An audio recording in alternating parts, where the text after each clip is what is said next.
Hey guys, what's up? It's Gandhiji's birthday today, so he thought going abroad and practicing law was a good career move, and then he ended up, freeing India. So if we all go and practice law abroad, even we can do the same. That's why watch my episode of Fun with Law on practicing law abroad. First 20 minutes, Samarth talks about his experience of practicing in Middle East, India, New York, and then he talks about the UK and New York bar exams. And then last 20 minutes, he talks about his entrepreneurial venture. And enjoy. આય હાય શું ચાલે છે યાર કશું નહીં ભઈલા છોકરી ને પૈસા મારે તો અમેરિકા જવું છે ને મિલિયનેર થવું છે એવું છે ત્યાં શું કરશે એના કરતા અહીંયા રે તને ખબર નથી પડતી ઇન્ડિયામાં કશું નથી આખો દિવસ ધનવાનું ને ક્રિકેટ રમવાનું પણ એના પછી શું પપ્પા શું બોલશે મમ્મી તો રડશે જ કહું છું તને તારી સાથે બધા તો લડશે એમાં શું ખસી જા હવે હું જઉં છું મારી જિંદગી પાછી લઉં છું આવી રીતે મોટો થઉં છું બધાને કહી દે હું ગરીબ નથી રહેવાનો બધાને કહી દઈશ ત્યાં અમેરિકામાં રહેવા દો નવાઈ લાગે છે Hey guys, what's up? Welcome to another episode of Fun with Law. Today I have a very interesting episode. What I want to discuss is something unconventional with an unconventional person who has seen a lot, done a lot, and he's been really sweet. And especially like earlier when I spoke to him, I wasn't sure we want to do this episode or not. And the moment I spoke to Samarth, I was like, you know what, this has to happen. So today we have Samarth Chaddha. He is the founder of LLM Guru. And he has worked with, he's worked with so many places, but the highlight will be, number one would be Tamimi, that he's worked in Middle East. He has worked with EZP, he's worked with Sam. And he has an LLM from NYU. He has studied bachelor's in the States, and then he has also studied at Jindal. He has gone for summer school to Oxford. He has gone to Illinois for exchange. See, I did my research. And yeah. So he's done a lot, and it's great to have you, Samarth. Yeah. Thank you, and it's great to be, sort of interviewed by you, and I really admire what you're doing with, the Fun with Law. If we can call it a video podcast or a YouTube show, it's really amazing. And so, thank you for considering and bringing me on as a guest. Hope to share some wonderful insights and help motivate and inspire in whatever way I can. So, just for the viewers, so today we are discussing basically his experience and then about LLM Guru. But the highlight of the episode is, so Samarth is qualified to practice in New York. He's qualified to practice in India. He's practiced in basically Middle East. He's worked there. And then he's also like partially qualified to practice in the UK also. We'll discuss that. So it's going to be a fun episode. And to all those people who are confused, I think Samarth will going to help you out, because he has all over the place. Some people have joked and said, there are very few countries that are left. Why are you looking at Pakistan and some other Canada and other Singapore and those countries? I also jokingly say, there's all those countries and are on my list to qualify in. So it's just a matter of time before I can find a bar exam where I can go and write and become qualified there. Are you in India right now? No, I'm not in India currently. I'm actually in Dubai. Okay, my family lives there. And so I had moved out. I was in India up until the end of February. And then I moved to Dubai, and then, everything went into, thanks to COVID, everyone was in lockdown. So just, it was a matter of chance that I came here and, I was with my family. Otherwise, I would probably be quarantined in some pocket in India, and I don't know how I'd be managing myself. But yeah, so I just came recently, actually. But you grew up in India. But you... I didn't grow up in India. I was born in India, but I went to school, like, primary school, middle school, high school, all here in Dubai. So I did the British system, which was O levels, A levels, and then after that I went to the US to study, and you're aware of my... It's Dubai, it's not Sharjah or anything, right? Because I have it's like proper Dubai. Because I have friends who say they're from Dubai, and then turns out they're from Sharjah. It's like... Yeah. There are a lot of people who do. Yeah. Obviously everyone wants to say that they're from Dubai because there's a certain like branding and image that comes with that. But yaar, main asli se Dubai se hu. So I can see the money in your profile also. But all right. See my wallet, you won't see any money in there. So, all right. So, explain. Okay. So, what's your current profile? What is your area of work? What are you up to these days? Yeah, so I am. I have practiced for about 2.5 years now. I have practiced in a mixture. Like I started my career in banking, and then I switched over to advisory. And now I'm because I've had quite a lot of the law firm world. I'm trying to be diplomatic since this will be in a public domain, or maybe I can say if I'm sick of the law firm world, I am now looking at in-house positions and trying to Yeah. go where instead of working till midnight, I'll be working till 9 or 10 p.m. So that's the goal. Yeah. But it could very well be that I go back to working for a law firm somewhere here. So yeah, that's so. Currently, I'm a corporate lawyer, but depends on the next opportunity. Maybe it'll be in a different field, or it'll be so. Then that will become my expertise area. It's like my clothes. I keep changing my clothes and I keep changing my expertise area every year also. No, but it's good. Yeah. It's good to be jack of all trades. And yeah. Hopefully, I'm also a master of some also. So it's not just master of Okay. the. All right. Be modest, Samarth. Be modest. I don't want my audience to think that nothing. I'm just kidding.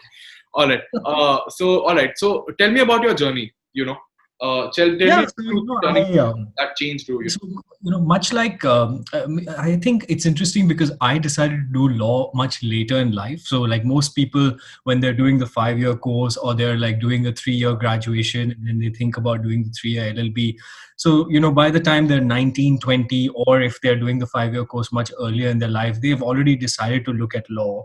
For me, law was an afterthought because I had a degree in economics. I had worked also for a year in New York for a very big company, Estee Lauder companies. If you've heard of it, all the makeup and cosmetics, that company. So I was there for a year, and to be honest, I could have just continued on, with that track. Maybe I would have gotten an MBA or done something. But I thought, okay, let's do something unconventional. So let's go back to law school and let's become a lawyer.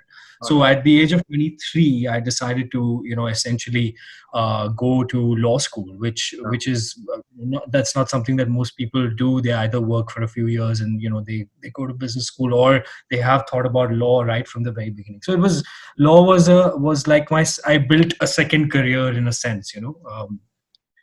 Yeah. All right. So now, but tell me that you have studied you have like experienced a bit of Europe. You have studied extensively in US. You have studied in Middle East also, and basically because you chose law later, you never had an opportunity to get that national law university experience. NLU, Yes. and then you ended up going to Jindal. So Yeah. can you explain how was that experience? How's Jindal basically like for See, us? I had a great experience at Jindal because I had studied in the US. My main criteria was that I wanted to be in a university which has a similar standard of education as to what I was coming from. Because I was coming from an international environment, मुझे लगा कि okay, this would be the. I don't know. Is it okay to break into Hindi in parts, or would you prefer me Of to? course, of course. Are you? I Yeah. know So I Punjabi just tended. to see anything you want to say. Okay, good. So yeah, I thought, okay, let's go to a place where I'll be able to match that wavelength of the environment. And I think Jindal, with its focus on getting all these well-educated professors and giving us all these facilities, of course at a price tag, but sort of they give you that platform, and I really enjoyed that. And so in fact, just yesterday only, I was just telling my family that this period that I spent at Jindal was really good, and I really went to town with it because I went to every possible summer school and exchange program that was possible through Yeah. the Jindal net. And I remember when I was going for my final transcript, the very sweet guy at the administration said that you seems like you've really taken advantage of the global element in the Jindal Global University. I'm like, yeah. I just I had to enjoy that, and I did like 3 summer schools, 1 exchange program, so it was really like good fun, and I had a great experience. And of course, that was all thanks to my family that was able to give me that platform in terms from an affordability perspective. But I think Jindal was just great, and I mean everything else was as well, but Jindal was special. Yeah. No, because I was looking at your profile. So you really like even at NYU or at other colleges also, you were always top of your class. You were one of the best students, and that's what I talk about always about Jindal. That see, Jindal is it's a party law school. Everyone knows that there's a lot of experience, Yeah. but because of the batch size and the resources that they have, whoever is in the top 10% who's actually driven can get a lot more opportunities than a lot of law schools in India. Genuinely. That's true. And the thing is, so for a person like me, like I like I think I'm an average Joe, right? So the thing is, no, you're not. No, but the thing is, if the peer group around me is not good, so what I will do is I will, like, I'm very adaptive, right? So I will also become like them. Like, okay. Yeah, so that's the thing. Like, the only reason I'm happier at any level is because the thing is everyone's doing well around me, so I know I'll be pushed accordingly. But with people, with people like you who are hardworking inherently, it really doesn't matter where they go. That's what I always say. And you made the most out of the opportunity. So I think that's great. Yeah. So Samarth, what has been your biggest failure? I get a very interesting answer to these questions. What has been your biggest failure?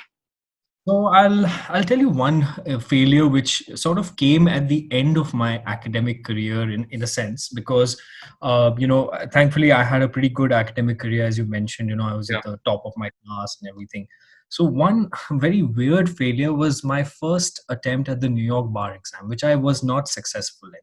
And I didn't clear the exam, and it was an awkward situation because the law firms that I was interviewing at and I was working at were all pretty aware that this person hasn't made it. And now it was awkward because I had to figure out a way to go to the US and study. I was already in a law firm, and law firm hours are crazy.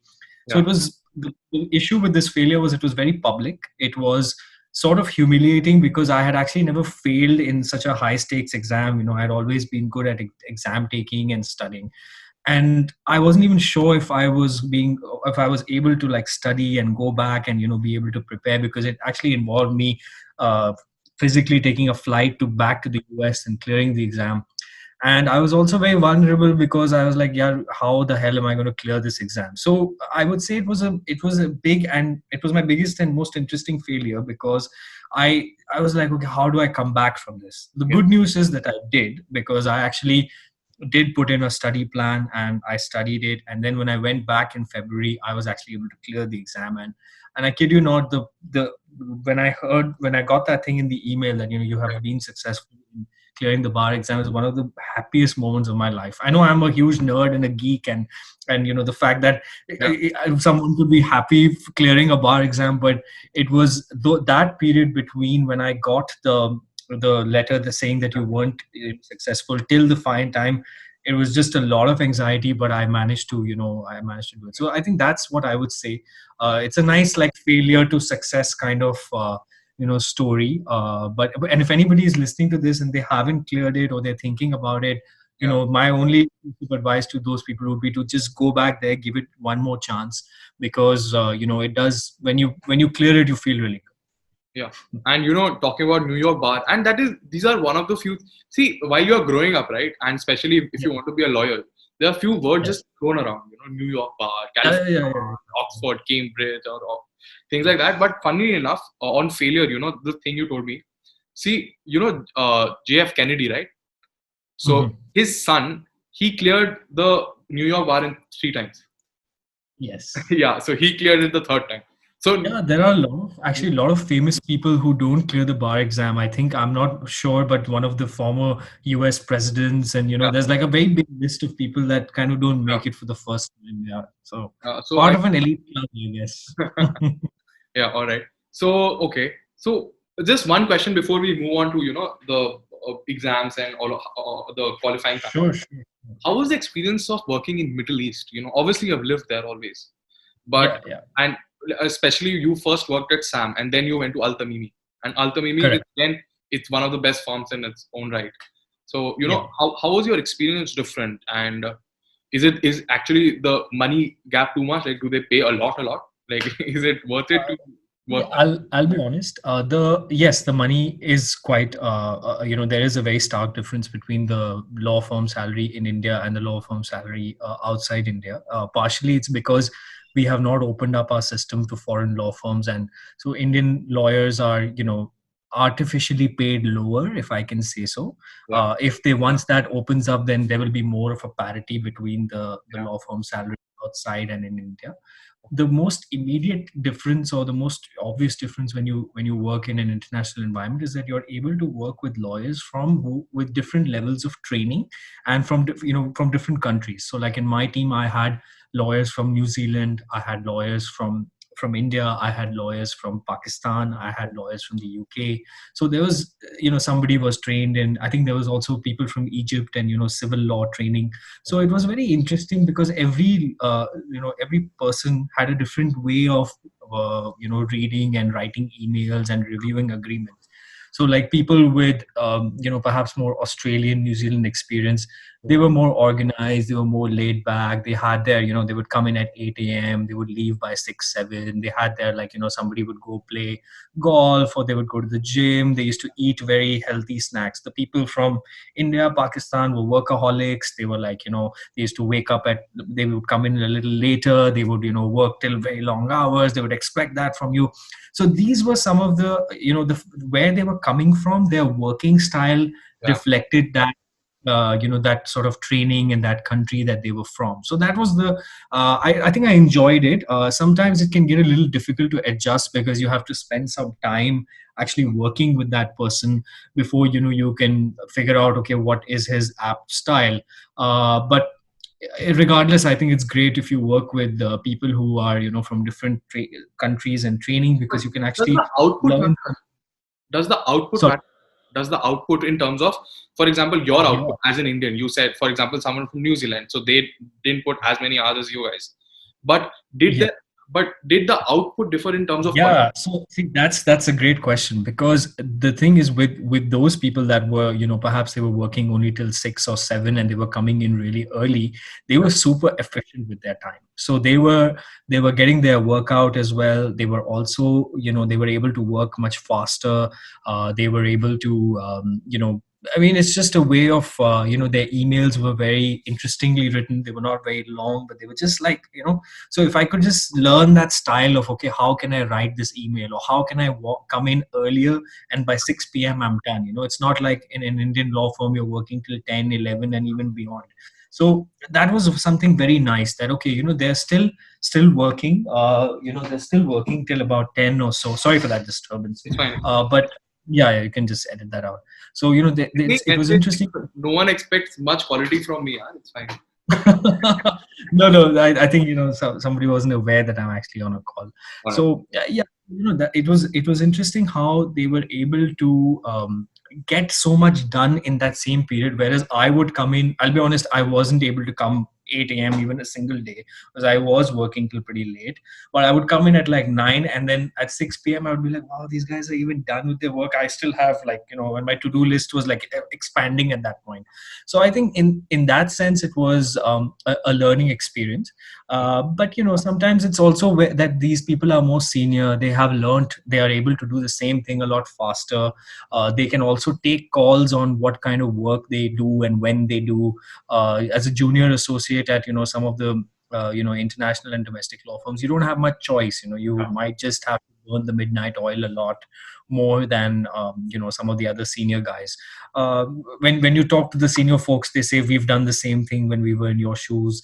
And so maybe there's a sort of just it's just a way of earning your place in the whole ladder of things. So yeah, Also, I hope that yeah, that does. So now, one thing that I found very interesting and you're very open about is, and this is the last question of this segment, is your transition. Please. Is your transition from Al Tamimi to AZB. All right. Yeah. It's about how there was some restructuring and suddenly there was a loss of opportunity, and then you converted into another tier 1 in India, because obviously you're talented there and that's great. But the thing is, as often a lot of employees don't talk about failure, to the sense that when there is sort of restructuring, because while growing up, when I saw, so my father works in an insurance industry, right, in the insurance industry. Right. And what I saw is in 2011, I saw, because the hit comes later to insurance, real estate and things like that, that it didn't happen with my father. Luckily we were safe, but a lot of his colleagues were losing jobs. And so can you give some tips to young people who might find themselves out of opportunity? Because it's not about money always. It's, we have grown up with this mentality, right, ki kamau, and that how it's a big thing. So Yeah, I'll tell them what someone told me at that point. They said that. So when I was asking around and I was looking around for work, people said, you're young, you have your whole legal career and your whole life ahead of you. So you should not look backwards, but you should look forward. So at that point, I had about a year of experience, and people said, you need to go back and you need to get your training done. So I told them, well, should I go back to India? Should I stay in Dubai? They're like, whatever you do, you need to join a setup or an organization where you can actually learn how to do things. And so when I finally, I took some time off to study for the first part of the British bar. So that is why, if you see, there's that little bit of a gap, because I was actually studying for the MCT at that time. And then when I started at AZB and I was interviewing with them, I felt that yes, this is the organization and this is the setup in which I'll be able to learn and really be able to just enhance my skills as a professional. And that's exactly how it turned out to be as well. Where I just wanted to go to a place where they would like throw a lot of work at me, so I would learn how to. Because I'll tell you why. I'll put this in context. You, as a young professional, you have to learn how to write. Like, you have to learn how to write an email. You have to learn how to draft agreements. You may have to learn how to interpret. And after you clear that initial 6 month, 1 year period, you may also have to learn how to negotiate some of these on behalf of your client. And if you're working in a team, or if you're working in a setup that actually gives you that opportunity, so one is I lose my job and I get disillusioned. One is I lose my job, I get disillusioned for a while, but I also see कि हाँ अभी मुझे I have many more miles to go before I sleep. So if you take that approach, you'll actually be a lot happier, and you'll realize that at the end of the day, this profession is all about learning. It's all about upskilling and trying to develop new skills. And maybe if I lost one opportunity, I can go and get another opportunity where I can learn something, and I can perfect, because it's not about the law firm or the setup that you work for. It's about honing your craft. So if you think like a craftsman, it's actually easier. It doesn't matter whether you work for Haldiram, Ghazita Ram, or anybody else, but you can go, you forget about that. Today I work for Haldiram, tomorrow I work for Ghazita Ram, tomorrow maybe I'm on my own. Yeah. But I have that craftsman mentality कि हाँ मुझे ये सीखना है और मुझे ये करना है. So that will help you. That security is very important. I genuinely believe that once you're secure as a person, you take a lot of risks, and that pays off sometimes. Yeah. And I think, that security has to come from an inner sense of belief, or an innate sense that I'm worth it. Because what happens, I hope I'm not digressing, and I know you have a lot of, like, that's the whole concept, right? I want to discuss things. I just want to say that, when in our field, it's not all hunky dory. There will be a lot of people who will question your education. They will question your place in the organization. And there is toxicity that, forget about daily basis, there's toxicity at an hourly basis. So if you don't have that innate sense of belief that I am worth it and I need to matter, then you'll just crumble to that toxicity. Because there's a lot of insecurity when you work at top law firms, or very big legal departments. So you need to have that okay, boss, fine, I have earned my place and I have so much further to go. It sort of relates to what I've said before as well. So fine, you have your opinion, well and good, but I believe in myself, and whatever you tell or you is not going to shake that rock solid belief that I have in myself as a professional. Because I haven't, you can always say that I haven't come this far to just end here. I've come this far to go even further. So as I said, whether it is Haldiram or Ghazita Ram, you are there with looking at 30-35 years of a career, or even more.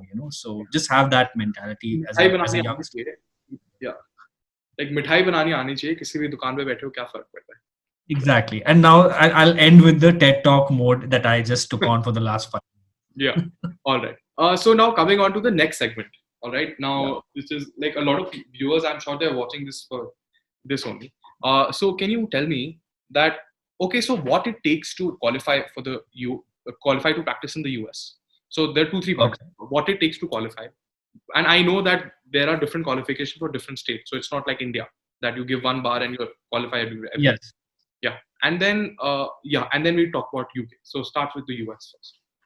Sure. So typically, what happens is if you want to qualify as a lawyer in the US, New York, California, and a handful of other states, I think DC, and I think you just have to check out. In my time, it was New York and California. Yeah. Now they've opened it up. A few more other states are allowing foreign lawyers to come in.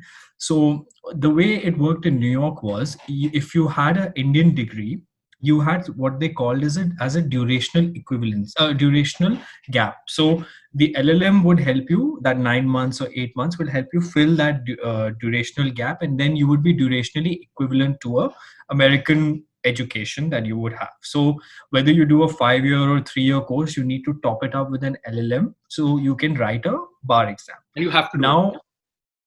yes, at least for New York, that is how it is. I believe California doesn't require you to have a law degree, but it has a different process. So I don't want to comment on that because I qualified in New York, so I'm most familiar with that process.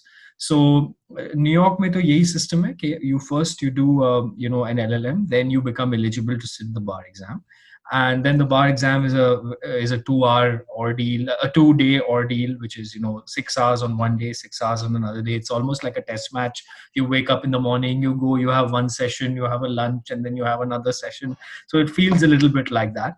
Yeah. But it's great. So that maybe I should just talk a little about how to qualify in terms of writing the exam and what are the qualifying. subjects and everything, Yeah. So what happens is during your LLM, you need to take about 12 credits or so, which are called like bar courses. So in my case, I took contracts. I took a course called Intro to US Law. I took a course called Graduate Lawyering. So these were courses that allowed me to get that eligibility to write the bar exam. So a lot of people, what they do is when they come for their LLM, they take these courses and then they write the bar exam few months later, or they make sure that their degree is structured in a way that they're able to write the bar exam whenever they choose to. So people say, oh yeah, I didn't write the bar exam, but I'm bar ready, so like I can write the bar whenever I want, something like that. So that 12 courses, the university helps you structure your curriculum in such a way that by the time you graduate, you are bar ready and you're ready to take a prep course and you're able to study for the exam. There are also some other additional requirements, like you have to do a 50-hour worth of pro bono. Then you have to make sure you are you have all your documentation in place, and like having your like how we have to enroll after giving the final exams in our BA, LLB or LLB course. We enroll ourselves as a preliminary enrollment. So Okay. whatever letter that needs to go from your bar council in India, that has to go. So those bits of the process are there, but it's one, if you go for LLM, then it's pretty straightforward, and then you figure out how to do it. Because there are people also there to guide you. Yeah. And they do it every year, so it's not, and it hasn't changed, for a while. So that's. And it's what not, what is the what is the exam like, and what do you have to study, and for like how much time does it take? The exam is a nightmare. It's so difficult to like just keep yourself focused for 2 days straight, and people don't sleep before the exam. There is stress. There are people crying in the exam hall. I've seen it with my own eyes. Friends crying because the exam is not going well. It's high stress, high pressure, very unpleasant experience. At least the first time. Maybe I'll walk you through my thing as an example, because it's easier to show you what a journey is. So what are the subjects that you study? We cover that. So the subjects are very long. Yeah, there's contracts, there's constitutional law, there is civil procedure. So there are 12 subjects for the bar exam. So वो पूरे US law के आपको you have to remember all of those. And is it MCQ or descriptive? There are two parts. There are three parts actually. One is a MCQ, which is held an entire day on a Wednesday, 2 sessions, 3 hours each. And then the Tuesday of the exam is the morning is the performance test, which is like a practical memo writing kind of exercise. And then the second part of that first day is your essays. So you have 3 components. You have a performance test, you have an essay, and then you have the MCQ, which is entirely on the next day. So, you have to be at the most like top of your health, top of your motivation. And, even if you had a crappy session, you have to move on and focus on the next one. You have literally less than 1.5 minutes to solve law related MCQs, which are hard and, they're not easy. So the exam is not a pleasant experience at all. But when I took the exam the second time, I went to a smaller city in America. The first time I took it was in New York. The second one was in Buffalo. So there it was much more chilled out and the vibe was very relaxed. And or maybe I had done so much of preparation by then. I was like, by hook or by crook, ye to mujhe clear karna hi karna hai. So yeah, so I felt like I was able to do better because the exam environment was more relaxed. So there are many subjects, but there are a lot of prep courses and materials and notes and things like that are available. So don't worry, once you are in the system and you're preparing, then there's a world of resources available to study for the exam. Also, like it's like Yes, I can say one thing. It is more challenging as a foreign lawyer to give the bar exam, because what happens is a lot of the US lawyers, they have 3 years in a law school, like how we have a lot of time to study the material, absorb the material. So I think it's more challenging for a foreign lawyer to give the exam, and for those that clear it are they are aware of the kind of effort that it takes. So yeah, just that little point I wanted to say. So they have a composite score that you need, like in New York you need more than 266 points. So like the first time I took it, I got I think like 246 and I missed it by 20 points. Then the next time I took it, I cleared by about that much of a margin, like 15-20 points. So they use that 266 as a cutoff, which is calculated on the basis of your performance test, essay, MCQ. So wo uska kul mila ke they calculate that. Timeline, if you give it in February, you'll hear back in 2.5 months. If you give your exam in July, then you'll hear back in a little longer, by October or so. So 2-3 months on average, both cases. Yeah, I mean that's the timeline. And did you ask me something else also? Yeah, no, that's it. But I want to know is, for example, in India, so the amount of opportunities that are there and the amount of people who are qualified to practice, like there is a lot of disparity in terms of like it's yeah. So I mean, there are a lot more people than there are opportunities. So in the US, if you are qualified to practice, so sorry, New York, I meant. So is it like the moment you get passed, you can get a job, or is it like there are a lot of dearth of people who are there? No, it's the same thing in the US. Actually, India and the US have, I think, the highest number of population of lawyers in the world. So the same problem that is there in the Indian context is there in America too. I think in the US, what helps is that if you can buy yourself some time, to prepare for the exam and you can study, then once you get qualified, then your options open up a lot more than prior to when you are not registered. Because even firms, what they will do is they will bring you on as a into their team, but they won't designate you till you clear the exam. So you might join in as a foreign law clerk, and then they'll be like, okay, you're taking the bar, right? Fine. So we'll upgrade you from like a clerk to an associate, after you clear. If you don't clear, then you just either stay on as a clerk, or maybe you leave, or depending on the terms of the arrangement that you have with your firm. So to answer your question, yes, it does. There is an oversupply of lawyers even in the US. But I think once you get that bar exam and you get that qualification under your belt, then your options can kind of increase. All right. How do you choose the state that you want to practice in? For example, there's New York, there DC, and California. Like, what are the considerations? I think most people go with the size of the economy. So like California is a very big economy, and it has a lot of entertainment related work, and they have a lot of like foreign lawyers that are practicing and working there. Same for New York. So that could be one criteria that you could go by, the proportion of foreign lawyers and the size of the state economy, and also your own preference perhaps as a person.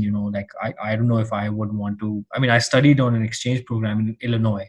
I'm not sure if I'd like to practice law there, to be completely honest. I love Chicago, but still.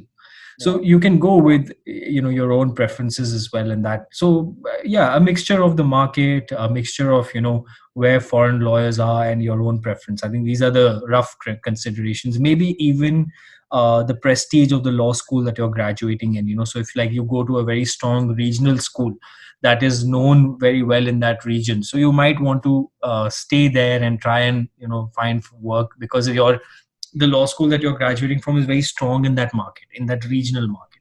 Also, now UK, you saw that you're partially qualified to practice in UK also. And so what's the scene there? Like, first tell me about your story, like why, what. I'll tell you why. So basically what happens in these international markets like Dubai, Singapore, Hong Kong is that they have a lot of UK law firms, or they have certain, like here in Dubai, there are free zones which actually use the English law as a way to form their regulations. So like where I worked previously, the IFC, which is Dubai International Financial Center, for those that are not aware. So they use the English law as a precedent to build their statutes. Like they have their own company law, they have their own English law. So those are based on English, statutes and provisions. And so knowledge of English law is very helpful in that jurisdiction. If you're practicing in that free zone, or if you're practicing in that jurisdiction. So since the law firm that I worked for, they used to issue English law opinions, and they used to give that advice. I felt that it would be helpful to qualify, so that in case I want to work or I want to start something on my own, I have that expertise. As luck would have it, I found my next opportunity in AZB. So that got a little bit, let go, if I can say. So I have cleared that exam, but I'm not sure, unless something very promising for me here in terms of English law opens up, where that advice would be valuable. It'll be funny to actually maybe a year from now come back and listen to this if I've actually gone ahead and given the exam. But because it actually requires you to travel to England and give the parts of the exams, very expensive. So there are a lot of considerations in my mind, and with COVID around, I don't even know if that's going to happen anytime in the future. Can you? Can you throw some light on the structure of the exam? What are the? Yeah, sure. So the English qualification, the QLTS, is sort of now like a limited time offer, because it's actually being phased out. So what is happening is they are replacing this system with the SQE, which is the solicitor qualifying exam, and that will effectively end this QLTS regime, and then everybody will have to give that, like America style bar exam, where people go in, and then that's like one ticket to the English law profession, or to become a solicitor in England and Wales. So what essentially, I have only 2 years, so I have 2021 and 2022 to decide. So there's maybe 4 attempts. In terms of subjects, the first part, which was what I have cleared, is the theory part, and then the next part is more of a practical exam. Right. So again, in for the MCT, there's a whole bunch of subjects. There's an accounting exam, there's property law, there's trusts and estates, there's criminal law, torts, all that. Similar to how an Indian law student, over the course of our degrees, we tend to study. So all that is there in the first part of the exam. Yeah. Then the second part has more of a slightly narrower focus, but it's more practical, where you actually have to be able to answer client questions, and they hire actors to come and act. And it's very interesting. They have actually live simulations where you have to respond, and people are grading how you are able to answer under pressure, and you're able to apply the law to the problem at hand. So there's a limited universe of, I think, probate, business law, civil litigation, criminal litigation, and I think one more subject I can't remember off the top of my head. So it's actually, I'm more because I like taking exams, I'm actually more excited to take that exam rather than maybe I sort of forgetting that there's a lot of hard work to get to that point. But as I said, I'm a little unsure about whether I'll be able to do that. So maybe I'll just keep addressing myself as half qualified in England and Wales till some England and Wales guys tells me dude, you got to stop doing that. So also we'll see. Just the last question of this segment. So QLTS, what's the difference between the 2 exams, the new one, the old one, and what's the current situation?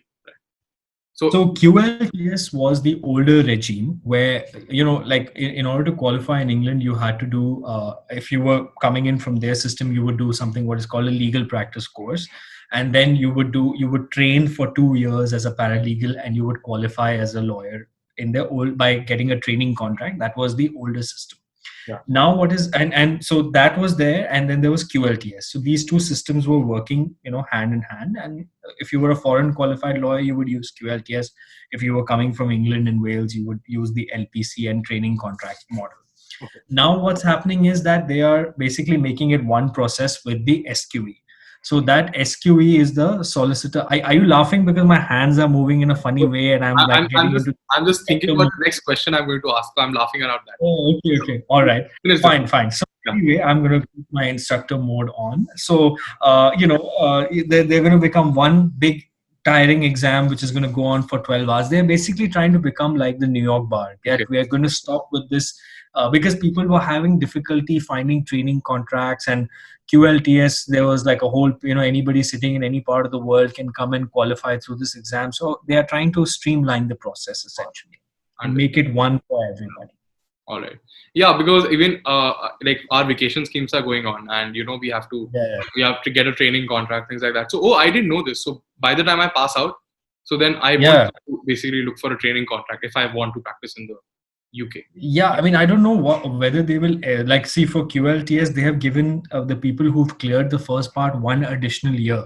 So maybe they might do something where the training contract model might exist for simultaneously with the SQE. So I'm not an expert in that, so I don't know, but you should find that out, whether the training contracts, are they going to be phased out immediately, or they'll there might be a transitional period where both are sort of operating at the same time. All right. So Samarth, what is the reaction at home when they see that their son qualified in US, partially qualified in UK, practice in Middle East, and then you tell them I'm starting something called LLM Guru? I mean, do they laugh you off? They say कि भाई आप वकील तो रहोगे ना, या यही करने का plan है आगे बढ़ने का. So that is the remark that I get. But on a serious note, they're actually quite supportive, and they've been pretty.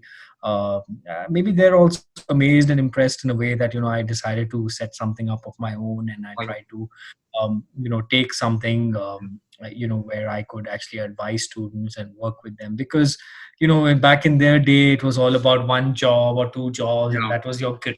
But now you can be like what I like to call a lawyerpreneur. You can be a lawyer also, you can be an entrepreneur also. You can be what you want to be. So it's a little different for them to understand, or a little difficult perhaps, but they just go with it. They're very supportive, and they're like, okay, we don't really understand what you do, but you have our support, so go for it. Yeah. No, so for example, I'm really into microcredit and finance these days, right? So I was too at one point of time. I read Banker to the Poor by Muhammad Yunus and stuff. I know. That's a brilliant. It's a 2-part book, right? Yeah, the 2 books. Maybe it was just a one. Yeah, all right. Probably. Yeah.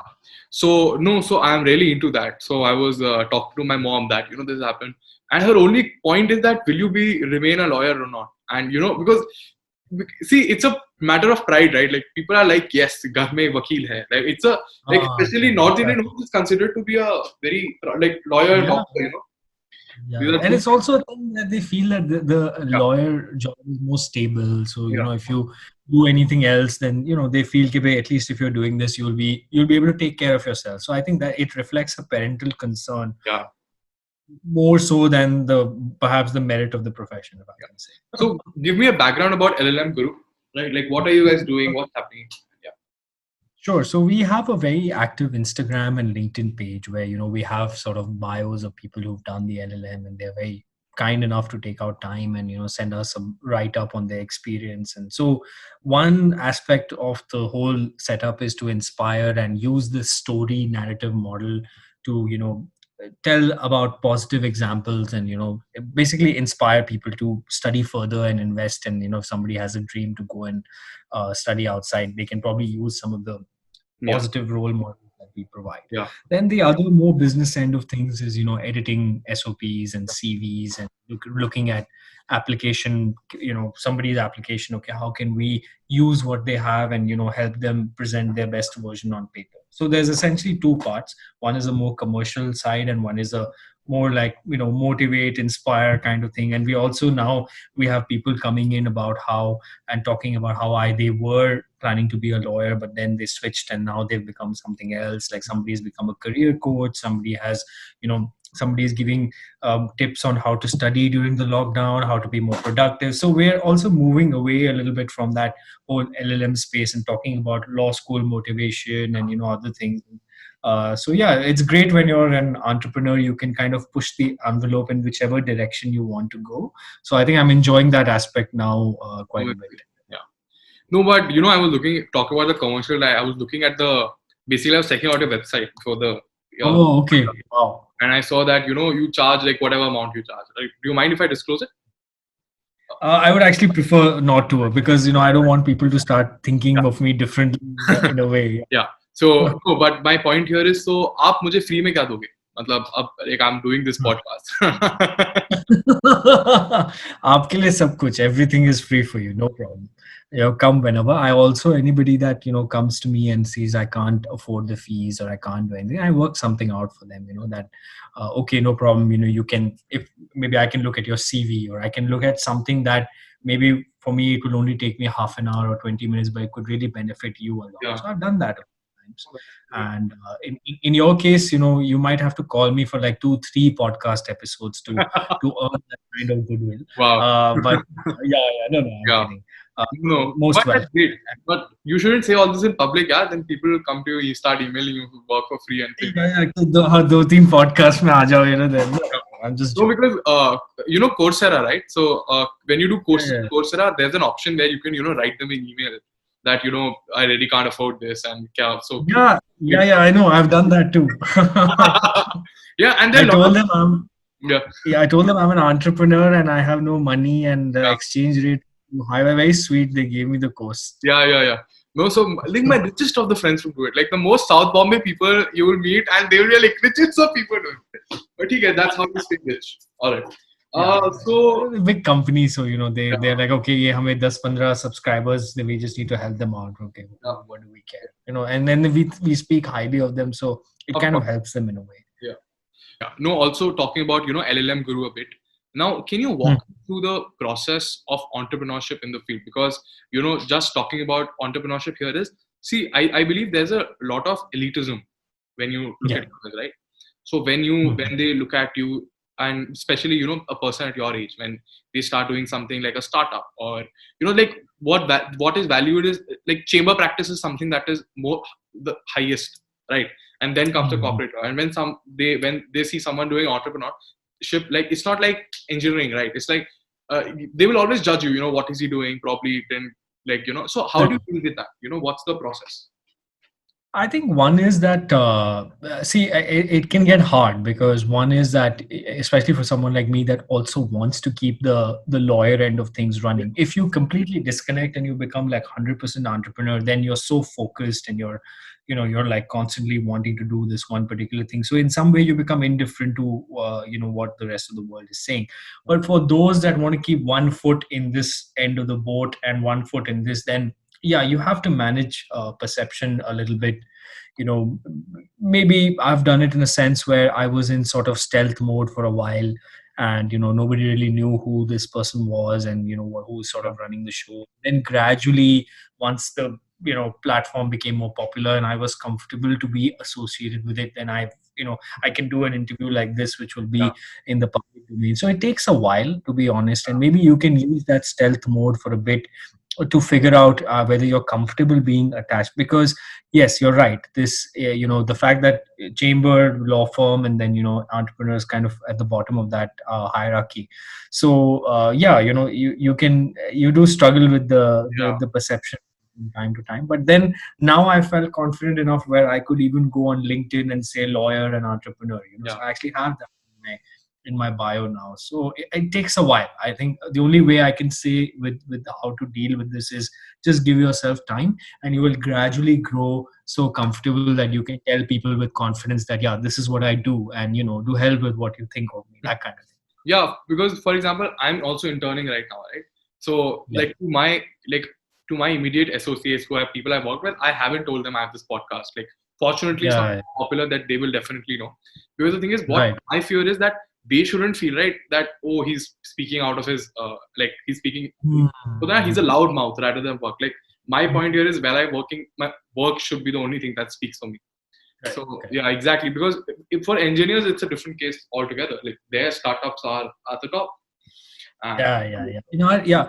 Our profession, it's a little, we're still dealing with this, but hopefully because of this lockdown and COVID and, everything that's happened and the emphasis on working from home and building another source of income. And so now maybe people will be less judgmental. But, it'll take a while because law is not really very easy to change things. So it's a little resistant to change. So it will take some time before it can be completed. But in terms of your podcast, I would encourage you to continue with it, and even if people say whatever they are, you can try and correct their misunderstanding. You can show them, because you're actually pushing the envelope in many ways. You're bringing people who have done interesting things, and you're creating a valuable space. And I think it's good for the legal profession, because we've been obsessed with things for like 100 years. They're the same only, everybody goes to so it's very good that you are doing all of this. And that thinks otherwise, maybe a few months down the line, once they've seen a few episodes, they'll be like, oh wow, this is actually really cool.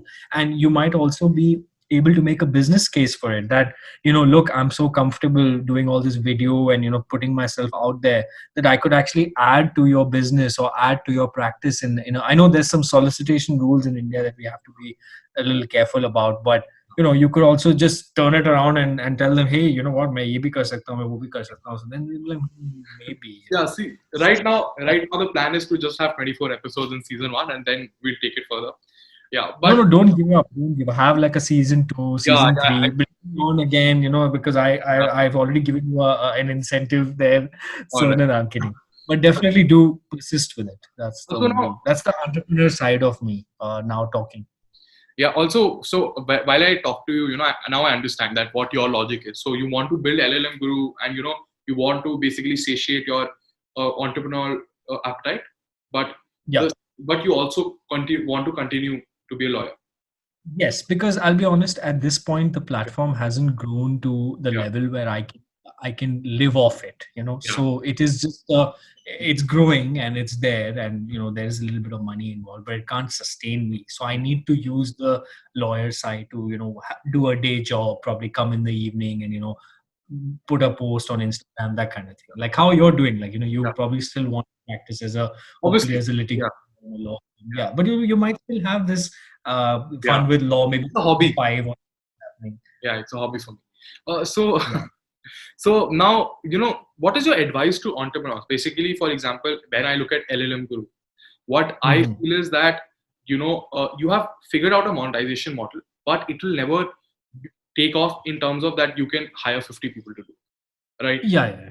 And obviously you are aware of that. And there's a very niche crowd that you're catering to. Yeah. And obviously obviously the name is LLM Guru, but you offer like 20 other services. Right? And you say that, no, in terms of like, for example, CV correction, that will help me in getting a job and with LLM. So that is what my point is. Like you're obviously very broad, like what can come through this. So what is your advice to people who know that, this is not something that can get me, I don't know, like a lot of money professionally? Like, what is your advice? How do you manage that? One thing could be that you build one niche and then you learn and you become confident, and then you start building another niche. So like for me, if I like, let's say now I've built this LLM Guru or law school advising kind of niche, then I want to maybe try something else. Like I could try something related to contract drafting, or I could try something related to maybe if I was a little more confident with camera, I would do something like what you're doing, bring in people for, I'm kind of doing that with webinars in any case, but still doing it with that LLM umbrella. So like this month I started, bringing in people. I have somebody tomorrow coming and talking about, qualifying in another jurisdiction. So if you build one niche, then you just start building another one, or you use your existing niche to, kind of branch out and build some other tributary of income, or some other source of business, and add to your business model. So there are many ways to go with it. I feel once you're in something, then automatically ideas start coming to you and you can grow. So like when you're on Instagram, the first 100 followers, you're like, how are they going to come? But then when 100 come, you think about, okay, 500, then 1000, like that. So similarly with these things, once you have a niche and you feel like you're satisfied, just go and start doing something else, or use your existing niche to build another niche, essentially. If that makes sense. And it actually does, because now that I think about it, like my plan is like I never thought about it that way, but this was my plan actually. Like I was like, all right, let's have a podcast and have a proof of concept that I can do something continuously for 6 months. And because what I essentially want to do is build a platform where I want to have a startup kind of thing, or a profile, where I offer certain services. So now, like, this is a marketing vehicle for that. Like, once my face is out there, it will be easier for me to approach people. Right? Definitely. Yeah. So and the fact that you have a platform like this makes it easy for someone else to also have a conversation with you. So this is a great way to build connections also for yourself. For example, in the beginning, I wanted to do, for example, explainer videos, like what is the privacy law in India, things like that. For that, the production budget has to be higher. But if I'll have a proper YouTube channel, and with all of this out there, at least if someone wants to invest in me and sponsor me, I think they would be more interested. But that's a very wise thing that you said, that how you can build another business by building a proof of concept kind of a thing, right? Absolutely. Yeah. All right. So now coming on to the last question, and this is something, it's a fun question. How was it like growing in Dubai? It was really. Yeah. Where are you from in India originally? I'm originally from Delhi, but since I spent a lot of time here in Dubai, then this has become home for me, and it still is in a way. So growing up in UAE was really great. We were very spoiled for just like choice. It was a small country at that point. Everybody knew everybody. I'm talking about like early 2000s and late 90s. So yeah, it was just there was a very small town vibe here. The life was very laid back, simple, and as the city grew, we also kind of grew. The first big mall opened up, and then like so many malls started opening up. So it's like as the city has gone through a journey, we also have like we all went outside, came back, we did our things. So I have a lot of my school friends here, which is always great. Unfortunately, because I've been indoors for so many months, I haven't been able to meet any of them. But we always have that thing in mind that we studied here together, so there's some bonding that we have. We've stayed in touch over these years. So yeah. Sorry. You're from Delhi, right? So I mean, are you one of those relatives who made it? Like, because like no. I'm actually one of those. I'm considered one of those relatives who वापस आ गया, and it's like, why the hell are you here? I'm like, I'm all in my Swadesh Mohan Bhargav mode that I've come to India and I've come to make a difference, and they're like, why are you here? Like, what the hell? Yeah. So I'm like, I'm not the guy who made it. I'm the guy who वापस आ गया. All right. Yeah, because I'm sure, like, while growing up, because see, the thing is, the charm of Dubai ended when SpiceJet started going there. Oh, really? I remember I used to make fun of my friends. She was like, where are you going? And she was like really showing off, like, to the highest level. Yeah. And even I have been to Dubai. Like, I was in 10th grade. But obviously, it comes from a place of privilege. I acknowledge that. Yeah. But I made fun of it. I said, SpiceJet bhi jati hai. Where else SpiceJet? It goes to every city in India. So just be. But yeah.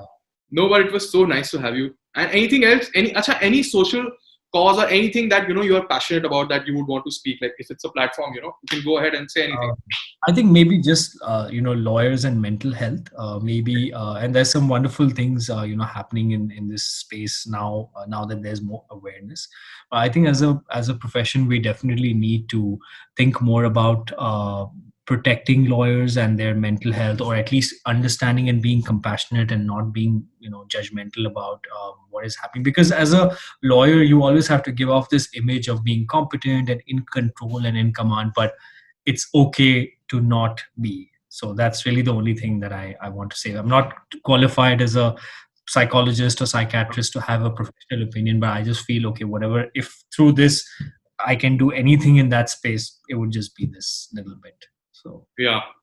That's a very good, because that's a very good, nice thing to say, because there are times when I also feel that like it's something's wrong here, but then I'm like, let's keep myself busy and we'll have a breakdown when we can afford therapy. My point, you should work hard enough to afford therapy. Like. But now in COVID, even therapy has become cheaper because they're also now, I think, like, I don't know, some companies are offering like small sessions for 20 minutes, 200-300 rupees. So it's not that unaffordable anymore. So you can probably, maybe when someone sponsors your podcast or something. You can, okay, good.